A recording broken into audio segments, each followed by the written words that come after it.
C'est une chanson qui nous ressemble. Vamos con la última marca del primer día. Parece mentira. También nos vamos a extender mucho porque es la otra marca del binomio, Chanel. Vamos a empezar explicando que es una marca que se crea en 1910 por Gabrielle Chanel. ¿Quién es Gabrielle Chanel? Un prodigio de la naturaleza, porque es una mujer tan brillante, con aguja y hilo como con la punta de la lengua. Es sorprendente su brillantez intelectual, su brillantez conceptual y la energía tectónica que tenía esa mujer, sí, para justamente haber salido de una desgracia infantil y haberse convertido en una mujer muy poderosa, que a pesar de haber disfrutado de relaciones sentimentales con 4 hombres importantísimos de ese mundo, teóricamente se quedó sin el amor de su vida. Es una mujer revolucionaria que comienza, como era muy normal en aquella época, haciendo tocados, haciendo sombreros. Y hablar de la importancia de todas las grandes maisons y marcas que siguen hoy en día siendo las máximas del lujo, que todas empiezan curiosamente haciendo accesorios, o bien bolsos, o bien sombreros, o bien zapatos. Bueno, es que empezar haciendo ropa es muchísimo más difícil que llamar la atención con un sombrero, con una pulsera, con un cinturón o con un zapato. Y es menos costoso. Y ella es una mujer importantísima porque normalmente durante el siglo XX, que es el siglo, digamos, paradigmático de la moda, no hay ningún diseñador que sea capaz de ser el rey de su época durante más de 10 años. Y Chanel es de las pocas excepciones que no solamente fue una de las grandes reinas de los 20, probablemente con Patou, fue una de las grandes reinas de los 30, probablemente con Schiaparelli, y luego, precisamente como consecuencia de pagar el pecado capital para los franceses de estar vendida al enemigo, de estar vendido a los alemanes, pues tuvo que vivir un largo exilio en Suiza, del que volvió. Los franceses no la aceptaron con aquella colección, había cuentas todavía pendientes, pero de nuevo los Estados Unidos salvan a la casa y en los Estados Unidos resulta que esa reinterpretación de la chaqueta de 4 bolsillos que de alguna manera viene a legitimar la emancipación de la mujer, esa mujer que ya no necesita la tutela del hombre, que era muy característica de la revolución de mayo del 68, pues termina, digamos, envalentonándola y entra de nuevo en París, aunque sea por la puerta grande de los Estados Unidos. Es una mujer brillantísima porque desde fuera de la moda consigue llegar al corazón mismo de la moda. Es una outsider que termina siendo la quinta esencia de la moda. Empieza buscando un estilo muy acorde a los años 20. De hecho, muchas de las cosas características de la marca, los iconos de la marca, pertenecen a esa famosísima exposición del 25 en París que consagra el Art Deco. Y hace poco hubo una exposición en el Thyssen, que fuimos los dos también a verla, de Picasso y Chanel, y había algunos de esos vestidos de los años 20 de los que estamos hablando, absolutamente espectaculares. Pero ella, además de esos vestidos, de ese pequeño vestido negro, es legendaria su anticipación, por ejemplo, con el perfume Chanel número 5, no solamente por la belleza Deco del frasco, sino por la, digamos, brillantez de conseguir por primera vez un perfume que no era esencia destilada de las flores más intensas como hacían todos sus compañeros. Es verdad que ahí está apoyadísima porque quien le hace ese perfume es el perfumista de los zares de Rusia, al que conoce justamente porque uno de los hombres importantes de su vida es ni más ni menos que un gran duque ruso exiliado en París, que le pone en contacto, digamos, con todos esos aquellos ricos rusos que consiguieron salir de la revolución, que son los que imponen sobre su estilo, por ejemplo, el uso de las pieles, aunque ella muy lista, las pieles no van por fuera, que es pura exhibición, sino por dentro, que es puro confort, algo que no se te puede ocurrir viajando en el metro, sino consultando álbumes de la familia Romanov. Estamos siendo un poco malos, pero es que de Chanel está todo tan dicho, que si no añadimos alguna de estas pequeñas picardías, no vamos a salir de lugares comunes. Aún así vamos a explicar cronológicamente un poco su vida para que los que no la tengáis tanto en mente, porque también es muy común ver, o sea, por ejemplo, con Balenciaga Tengo amigos que incluso compran en Balenciaga y saben lo que es Balenciaga ahora, pero no tienen ni idea de quién es Cristóbal. Sí, algunos claro, dicen Christopher. Claro. Entonces vamos a empezar diciendo que nace en 1883 en un pueblo que se llama Saumur, en Francia. La Auvernia. Sí. Su madre fallece cuando ella tiene apenas 11 años y su padre decide internarla en un colegio de monjas con su hermana, donde aprende a coser hasta los 18 años. Y donde yo creo que aprende un poco la importancia de ese blanco y ese negro, ¿no? Del uniforme del colegio de monjas o convento. Incluso de los damascos de suelo blanco y negro, sí. del mármol de los suelos. Es una vida que probablemente luego durísima. Ella fantaseó, porque ella es una de las personas a las que se le reconoce que se inventó a sí misma, que construyó un personaje sobre sus ruinas. Vamos a recomendar un libro en el que fantasea sobre su vida y no cuenta la historia real, que es El aire Chanel, de Chanel, perdón, que es un libro precioso. Creo que está editado por Tusquets, ¿puede ser? ¿O es el que tengo yo? Y también contar que a los 18 años consigue un empleo como vendedora en una tienda de ropa interior y de hogar.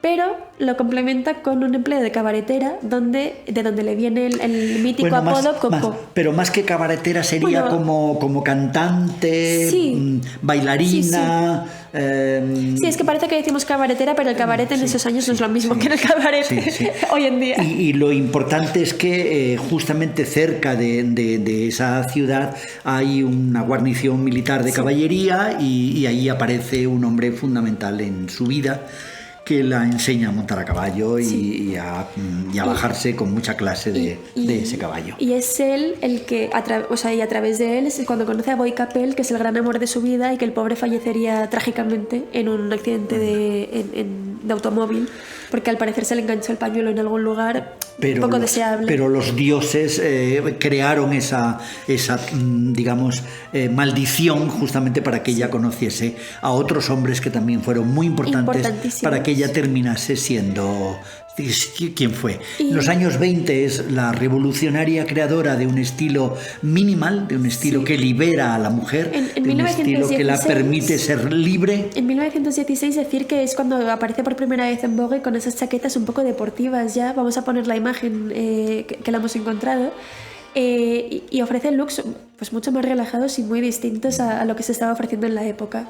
También decir que convierte, una de sus grandes genialidades es que saca el punto tricotado de algodón de la ropa interior de los hombres, lo saca al exterior convirtiéndole en ropa exterior de mujer, sencillamente porque ese punto, en vez de ser con un algodón vulgar, es en seda.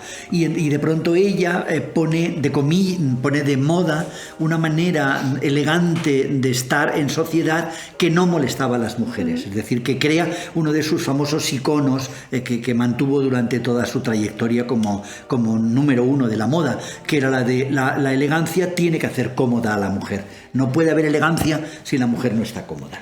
También decir que en 1918 establece un taller con más de 300 empleados en el número 31 de la Rue Cambon, que es uno de los hitos que Karl Lagerfeld ha repetido una y otra vez en sus colecciones, por ejemplo la del supermercado, en la cual llama al jamón Cambon, ¿no? En vez de jambon. Genialidades. 300 para empezar, porque justamente cuando llega el principio de la Segunda Guerra Mundial decide cerrar con el famoso lema la guerra no es buen tiempo para la moda, y ni más ni menos que el presidente de la República de Francia le ruega que no tome esa decisión porque significaba poner en la calle a más de 3.000 mujeres que en ese momento trabajaban para Chanel, cuando, como se ve, la alta costura efectivamente tenía clientas de verdad y no de ficción. Decir que al año siguiente, en 1919, es cuando es reconocida como couturier. Y ya en el 21 es cuando inaugura una tienda en la que no solo vende esas cosas bajo pedido, sino que también ofrece prêt-à-porter, más tarde perfumes, bisutería, todo tipo de productos. Ya es una marca moderna en el sentido actual de hoy de la palabra. No sería correcto del todo llamarlo prêt-à-porter porque faltaban algunos años para que naciese. Pero lo llamamos prêt-à-porter por el punto y otras prendas. Pero es un poco esos complementos que las tiendas de alta costura desplazaron hacia unas tiendas, digamos, que tenían un coste más asequible para la clase media francesa, que fueron llamadas boutiques, donde se vendían pañuelos, fulares, zapatos, zapatos, medias, cosmética, perfumes. También vamos a contar que gracias a las relaciones tanto de amistad como amorosas que tuvo con hombres importantísimos del mundo de la literatura, del arte y muchos otros, Sí. ella se inspira en el armario masculino para adaptar sus prendas a la silueta femenina.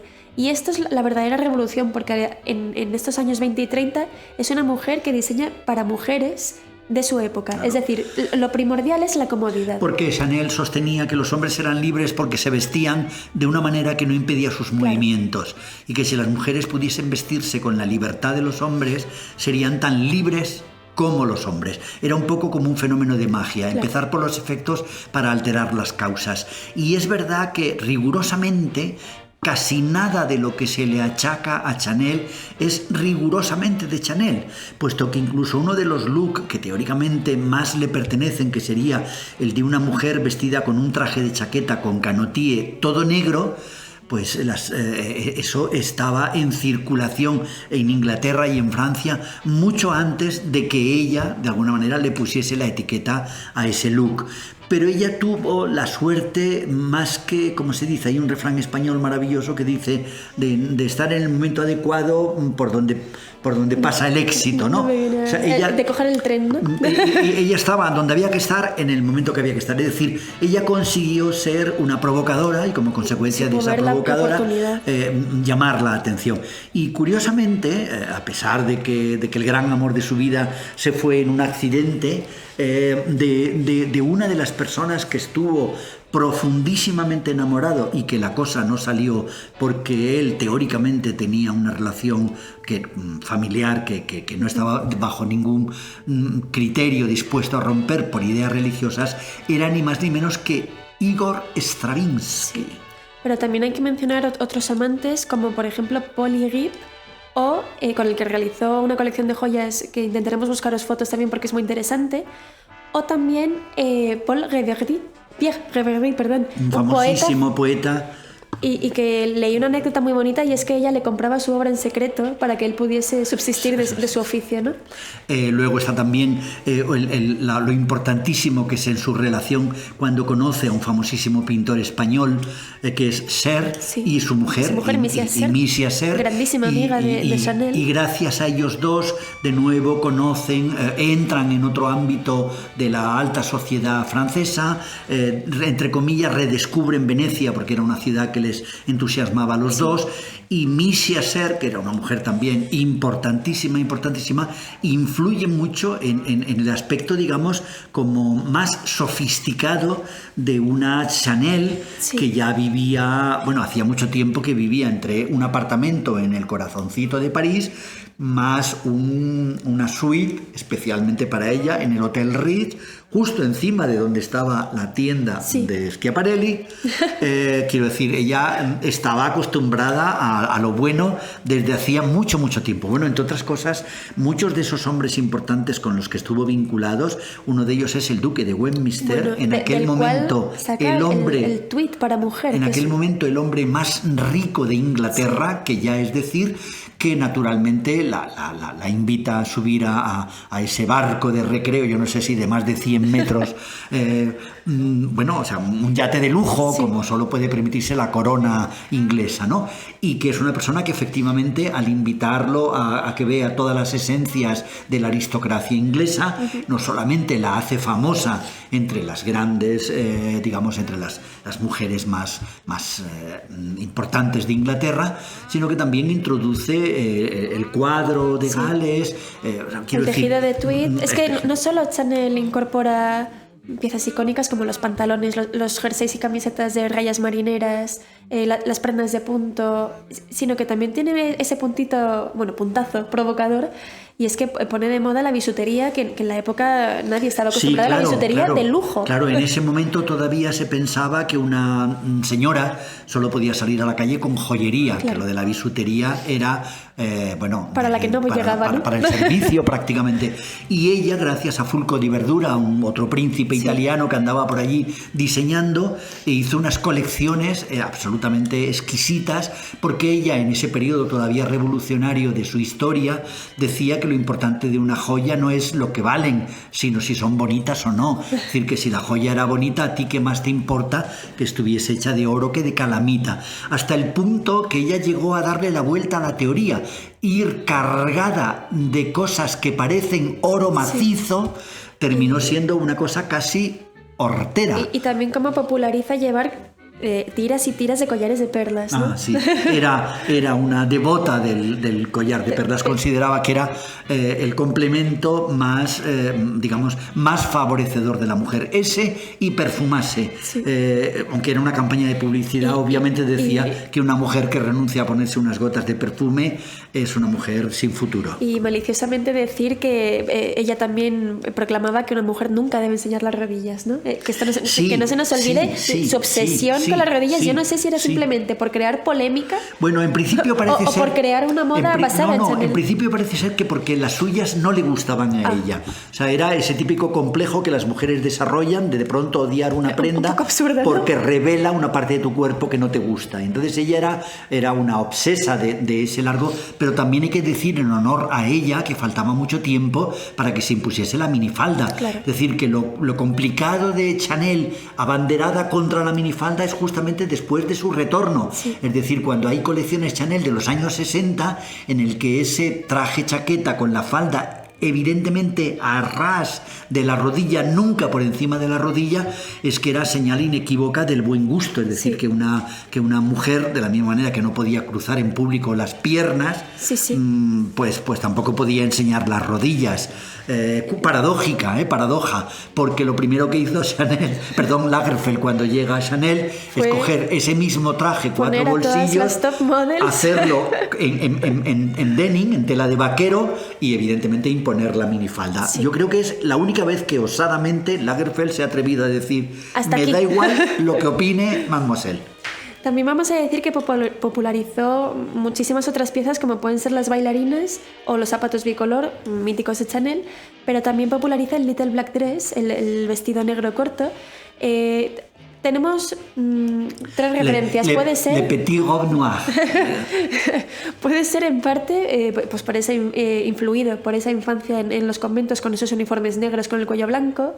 También puede ser, no, lo crea justo después de la muerte de Boy Capel en forma de luto. La versión oficial es que ella le dedica esa colección de luto a Boy Capel en un momento en el que destroza su vida y que prácticamente está a punto de tirar la toalla. Sí, pero también ese puntito de provocación, de poner un vestido negro diurno. Pero también hay una malicia, y es que ese vestido negro corto, con pequeños adornos blancos, es el uniforme oficial del servicio en las casas, digamos, importantes de todo el mundo.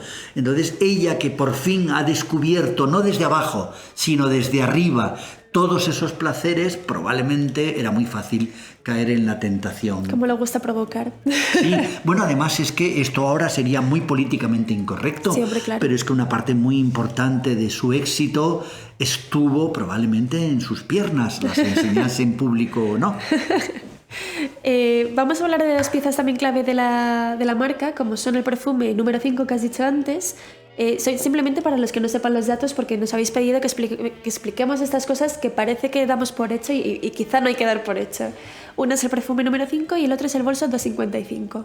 Simplemente explicar que el perfume número 5 se llama así porque el perfumista que nos ha contado Pedro, que es del zar ruso, le presentó varias muestras y la número 5 es la que eligió Chanel y el nombre es más obvio imposible. Y el bolso 255 es este bolso de napa acolchada mítico de la Maison, el famoso guateado, en el que el nombre viene pues de la fecha de creación, que es febrero 2 del 55. Más obvio imposible también. También volver a decir que mantuvo relaciones de amistad siempre con personas que integraban el mundo del arte, la moda y la literatura. Era, por ejemplo, íntima amiga de Jean Cocteau. Sí. Incluso pagó su desintoxicación de la morfina. Estuve leyendo, no tiene mucho que ver, pero has mencionado a Cocteau y es una anécdota que a mí me llamó mucho la atención, y es que él era muy amigo de esta cantante francesa que ahora no me sale, la de Edith Piaf. Edith Piaf, que ahora la llevo escuchando toda la semana y no me tiene sale. nada más que arrastrar la hija. El caso es que eran tan íntimos amigos que cuando le anunciaron que Edith Piaf había muerto, se murió esa misma tarde del disgusto.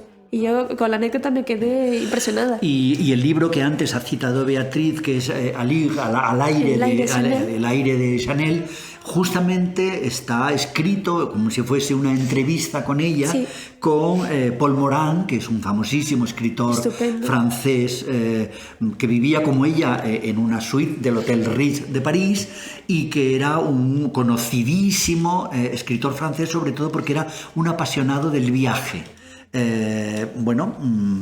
Dios los cría y ellos se juntan una vez más. Chanel fallece en 1971 a los 87 años y fallece un domingo. Y hay una frase así divertida, entre comillas, que dice que Chanel no se podría haber muerto ningún otro día porque el domingo es el único día que no se trabaja, ¿no? Ella tuvo, muchos fracasos en la vida, pero también tuvo muchos éxitos, y probablemente uno de los éxitos que le permitió su enorme libertad fue el de acertar con el perfume. Durante muchísimos años Chanel número 5 era prácticamente como la Coca-Cola, signo de civilización. Allí donde había civilización había Chanel número 5.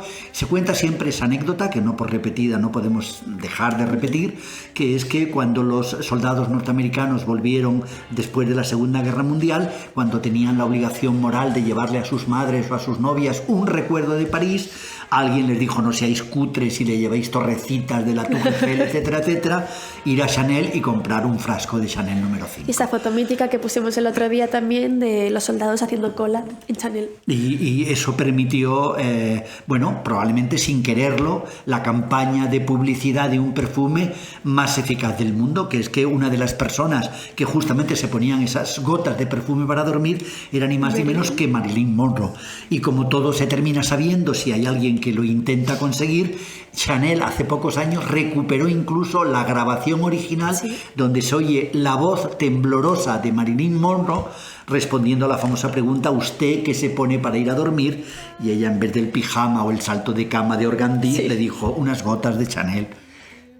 Chanel número 5. De los mejores anuncios de Chanel, yo creo que porque es la mejor publicidad que te pueden hacer sin hacer publicidad, ¿no? Yo creo que es imbatible.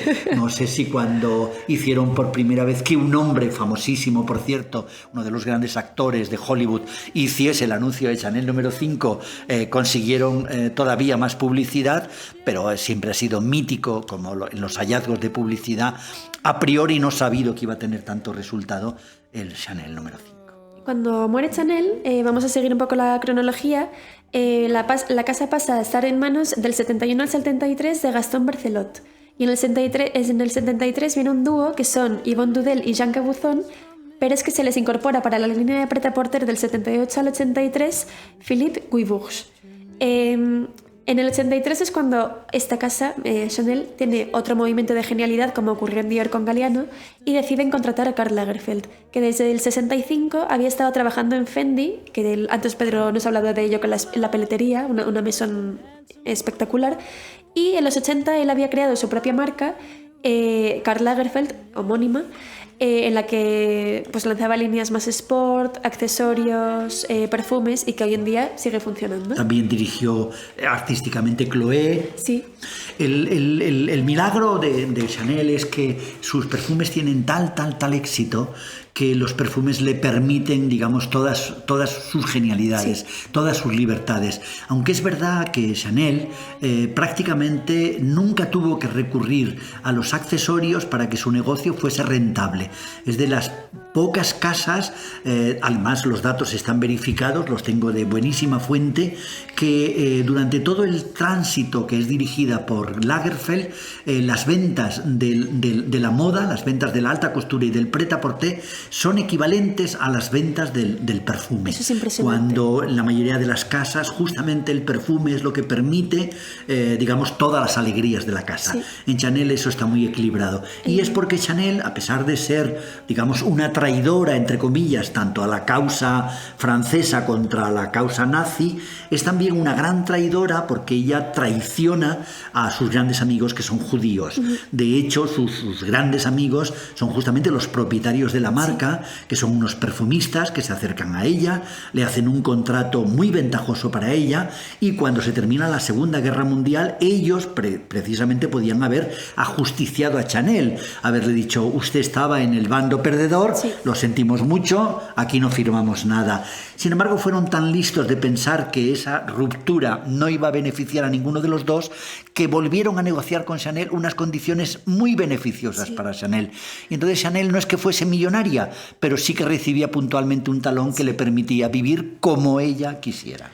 Y es increíble que ya cuando ella vuelve a París es mayor, cuando vuelve a la alta costura, y es un poco como resurgir como el ave fénix, ¿no? Que de repente todo el mundo como que no quiere saber nada de ti y sacas de repente el traje, la chaqueta de 4 bolsillos que sigue siendo mítica, que yo creo que es mucho más codiciada, y de ahí las ventas tan importantes de Chanel, porque es mucho más codiciada que la chaqueta bar de Dior. Y un día os prometemos llenar esta mesa de libros sobre Chanel, porque probablemente es del nombre de la moda del que más libros se han escrito, tanto digamos elogiosos como algunos de ellos que tocan esos puntos que la casa, por políticamente correcto, no ha querido nunca que se sepa toda la verdad, y es justamente las implicaciones de su enorme relación con el Tercer Reich.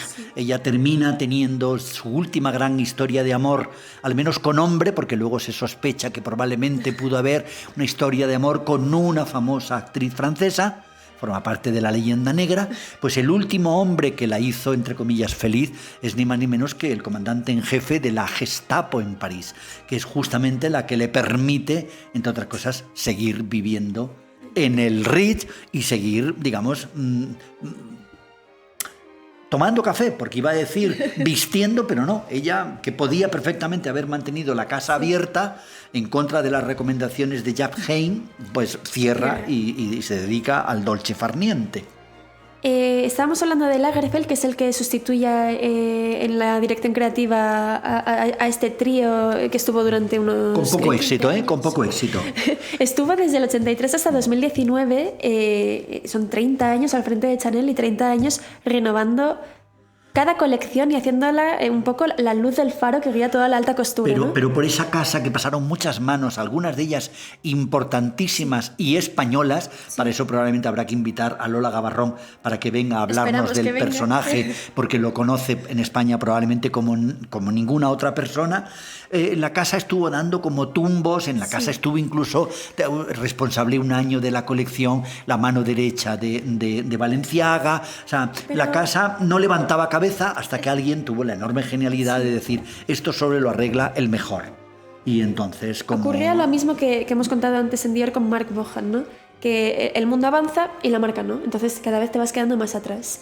Decir que Lagerfeld también venía a trabajar y colaborar con muchísimas marcas como Patou, Krizia, Charles Jordan, Chloe, donde se llevó también a Virginie Viard, que es la actual directora de Chanel. Había estado en lo mejor. O sea, teóricamente la formación en haute couture de Karl Lagerfeld es, vamos, de libro.